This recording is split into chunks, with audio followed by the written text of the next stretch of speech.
अस्सलाम वालेकुम, मैं हूँ रज़वान सर। चलो मैं रब्ता आसिफ अली ज़रदारी जो कि इस वक्त 28वीं आईनी तरमीम के अंदर एक बहुत बड़ी रुकावट बना हुआ है, और 28वीं आईनी तरमीम के अंदर मौजूदा इस्टेब्लिशमेंट वो तमाम चीज़ें शामिल करना चाहती है और उन तमाम चीज़ों को इनकॉर्पोरेट करना चाहती है आइन के अलावा, जिसकी वजह से जो गवर्नेंस का मॉडल है पाकिस्तान के अंदर, या जो पाकिस्तान के अंदर रियासती हुकूमती इंतज़ामी मामलात है उनमें बेहतरी लाई जा सके, गवर्नेंस के मॉडल में बेहतरी लाई जा सके, ये मौजूदा इस्टेब्लिशमेंट की सोच है। उसको मद्देनज़र रखते हुए, सामने रखते हुए आसिफ अली ज़रदारी को कहा गया कि 28वीं तरमीम के ऊपर दस्तखत करें और 18वीं तरमीम का ख़त्मा करें, लेकिन आसिफ अली ज़रदारी उसमें इनकारी है, उसमें अड़ गया है। तो क्या हाल है इसका, इसके बारे में बड़ी अहम तरीन मालूमात मेरे पास मौजूद है, वो आपके साथ में शेयर करता हूँ। नंबर 2, आजकल आप बड़ा जिक्र सुन रहे हैं सोशल मीडिया के ऊपर, मेन स्ट्रीम मीडिया के ऊपर, पिंकी का। और ये पिंकी अनमोल उर्फ पिंकी ड्रग डीलर, मनशियात डीलर, कोकेन डीलर, ना सिर्फ उसको बेचती है, सेल करती है, बल्कि खुद बनाती भी है। उसका सिंध गवर्नमेंट के साथ, ज़रदारी के साथ, बिलावल के साथ, पीपल्स पार्टी के साथ क्या ताल्लुक़ है, उसके ताने माने जाके किस तरह से पीपल्स पार्टी से मिलते हैं, इसके बारे में बड़ी अहम तरीन मालूमात मेरे पास मौजूद है, वो आपके साथ में शेयर करता हूँ। तो 2-3 खबरें। सबसे पहले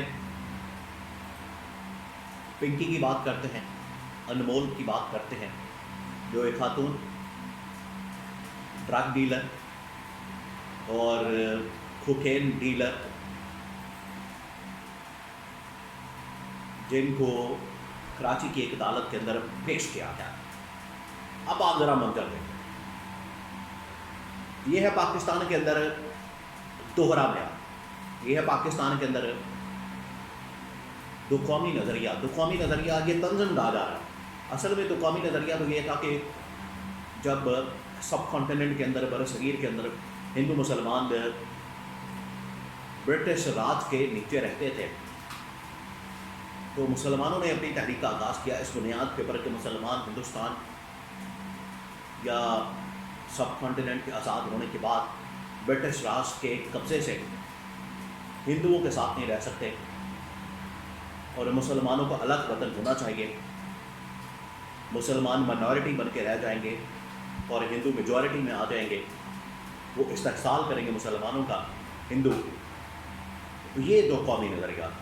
लेकिन पाकिस्तान के अंदर आज के हालात में दो कौमी नज़रिया ये है, अमीर के लिए और कानून है, गरीब के लिए और कानून है। अमीर किसी और तरह से अदालत के अंदर पेश किया जाता है, गरीब को किसी और तरह से अदालत के अंदर पेश किया जाता है। अमीर बच्चों को मारता है, सरेआम कत्ल करता है, दिन दिहाड़े उनके ऊपर गाड़ियाँ चढ़ाता है, उसको ऐसे शक करके 2 दिनों के अंदर इंसाफ मिल जाता है और बरी भी हो जाता है, और गरीब आदमी तक सुनवाई नहीं होती, गरीब आदमी की सुनवाई तक नहीं होती। यही इसका मंजर जो है हमें कराची की अदालत के अंदर पेश आया, नज़र आया जब पिंकी को पेश किया गया। तो पूरी सिंध की जो पुलिस थी वो इसको प्रोटोकॉल के,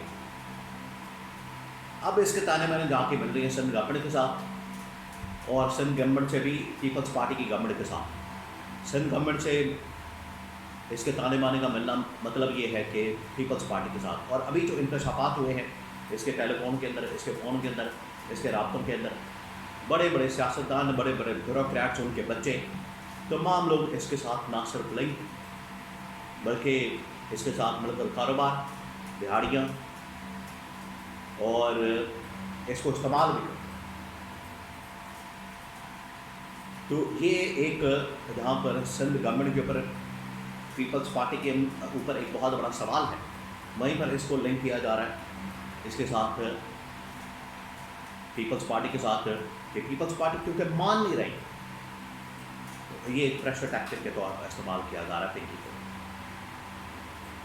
اور اب نہ صرف اس طرح کا پروپیگنڈا ہوگا بلکہ پیپلز پارٹی کو نیب کے کرپشن کے، لوٹ مار کے، منی لانڈرنگ کے اور باہر بڑے بڑے محلات کے کرپشن اور منی لانڈرنگ کے کیسز کا سامنا کرنا پڑے گا. اور یہ سلسلہ چل پڑا، یہ سلسلہ اب رکے گا نہیں، یہ سلسلہ اب چل پڑا. اور جب تک یہ 28ویں ترمیم کے اوپر دستخط نہیں کر دیتے، مان نہیں لیتے، تب تک یہ سلسلہ چلتا رہے گا. اب آپ ایک بات کو ذہن کریں، آپ ذرا امیجن کریں، 28ویں ترمیم کے اوپر دستخط کرنا بھی ان کی سیاسی موت ہے، اور اگر یہ 28ویں ترمیم کے اوپر دستخط نہیں کرتے تب بھی ان کی موت ہے. 28ویں ترمیم کے اوپر دستخط نہیں کرتے پھر آپ کو پتہ ہے ان کو ہٹا دیا جائے گا، فارغ کر دیا جائے گا، کرپشن کیسز، فائلیں، مقدمات، یہ تمام چیزیں کھل جائیں گی. اور اگر یہ 28ویں ترمیم کے اوپر دستخط کر دیتے ہیں تو پھر کیا ہوگا؟ پھر 18ویں ترمیم ختم، سندھ کے اندر ان کی حکومت ختم، وہاں پر ان کی طاقت ختم، اختیارات ختم، ان کی پاور ختم، ان کی لوٹ مار ختم، ان کا حلوہ مانڈا ختم، یہ تمام چیزیں ختم ہو جائیں. اس طرح سے بھی 28ویں ترمیم کا اوپر دستخط کر کے بھی پیپلز پارٹی مکمل فارغ ہو جائے. تو یہ پیپلز پارٹی اس وقت نازک موڑ کے اوپر کھڑی ہے. یہ ہمیشہ کہتے تھے کہ پاکستان 80 سالوں سے نازک موڑ پہ کھڑا ہے. وہ کون سا نازک موڑ ہے آج تک کسی کو پتہ نہیں چلا، نہ سمجھ آئی، نہ پتہ چلا. آج پیپلز پارٹی بھی اسی نازک موڑ کے اوپر آ کے کھڑی ہو گئی ہے، اور اس کو اب سمجھ نہیں آ رہی کون سا راستہ چوز کیا جائے. ادھر جاتے ہیں تو بھی مسئلہ، 28ویں ترمیم پاس کرتے ہیں تو بھی مسئلہ، نہیں کرتے تو بھی مسئلہ، پاور میں رہتے ہیں تو بھی مسئلہ، نہیں رہتے تو بھی مسئلہ. پھنس گئے ہیں. اس طرح سے ان لوگوں نے عوام کو پھنسایا، اس طرح سے انہوں نے عوام کا بیڑا غرق کیا. عوام کو لا کے وہاں پر مارتے ہیں جہاں پر ان کو پانی بھی نہیں ملتا. بالکل اسی طریقے سے اب پیپلز پارٹی کو بھی لا کے وہاں پر مارا جائے گا جہاں پر ان کو پینے کو پانی بھی نہیں ملے گا. تو یہ صورتحال پیپلز پارٹی کے لیے بن چکی ہے.